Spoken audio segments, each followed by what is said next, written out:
I need to do is thank Chris for giving me the honour of being his best man. I feel very privileged to be part of this special day. I've had to make a best man speech once before, so I must admit, I'm not really sure how long these things are meant to last. After speaking to a few mates, the general consensus seems to be the length of the speech, the length of the best man speech should be the same as the length of time it takes the groom to make love to his wife.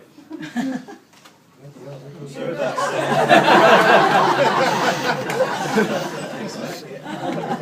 said, I'm not just going to stand up here and make fun of my friend.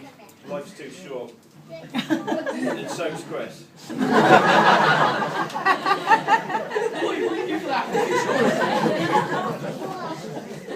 Unfortunately, I didn't meet Chris until we were 16, so I don't have any embarrassing stories on him from when he was a kid.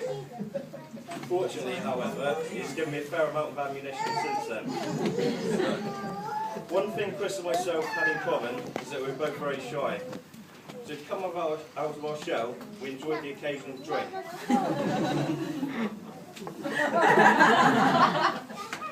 I think it would be fair to say I've probably got a bit more early practice than Chris. This started to become apparent after a few lunch break trips to the pub while we were attending college. However, the first time that really sticks in my mind was the day we qualified from college. We decided to celebrate with some drinks at Black Dog Pub, where Chris was actually offered a part-time job once. All he had to do was stand around by the bar. They reckon he made the drinks look a lot bigger.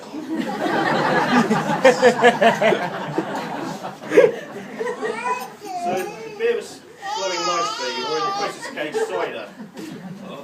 But it wasn't long before we noticed Chris was missing. We had a quick look around, but couldn't see him, until someone informed us our mate was sitting outside around the back. We found him shivering, with a sick around his mouth, sitting on a concrete step. I believe this was the last time Chris drank cider.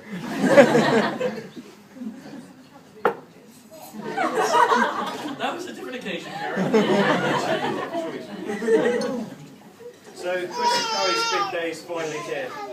But after the stresses of organising the wedding and being busy with work, I know Chris is also very much looking forward to the honeymoon. I don't know whether it was Ireland or Wales they were heading for. He just said he was going to Bangor for a week.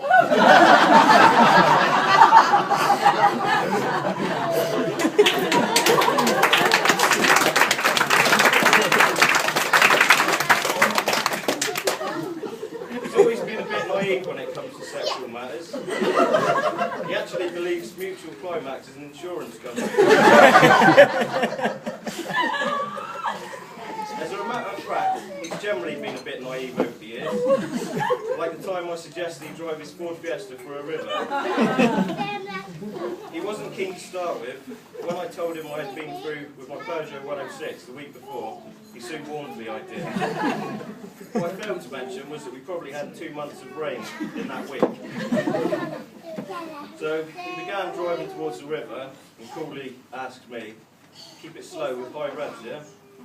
"Nah," I responded, "just go flat out."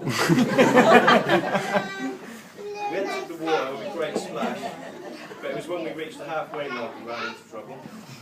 The poor old girl started coughing and conked out. Chris began to panic and wound down his window. He jumped into the river and ran to the other side where a friend was in his truck. He hooked a rope to the truck and ran back in to attach it to his car.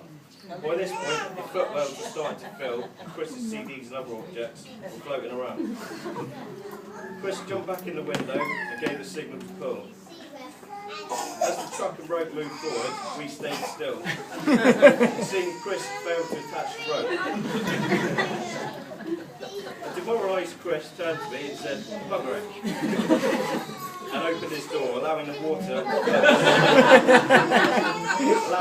to fill up to seat level. Eventually, we did get it out, and Fiesta, or the Blue Boat, as we now call it, lived to fight another day. Not generally being one for trouble, I haven't seen Chris get aggressive too many times. but there have been one or two incidents. I remember on holiday there was this bully on the beach trying to push him around. He didn't take it lying down, he got his own back like grandchildren. He also took karma into his own hands in getting revenge for my river incident several years later at the party. I was in the parking field taking a pee, and Chris thought he would try and scare me by nearly hitting me with his car. I noticed he was a bit close, so I went to take a step out of the way, but before my foot was planted, Chris had parked on my other leg. Everyone began to panic, including Chris, who, wanting to get the car off as quickly as possible, decided to rally start off my leg. A good dose of karma for me and no lasting damage. Chris hasn't always had the best of luck with love, but we always knew when he did find the one, he would make her the happiest girl in the world. We all thought it had happened for him a few years back, when one evening we all saw Chris's Facebook relationship status change from single to in a relationship. It, however, was not to be, as the following morning it had been changed back to single. A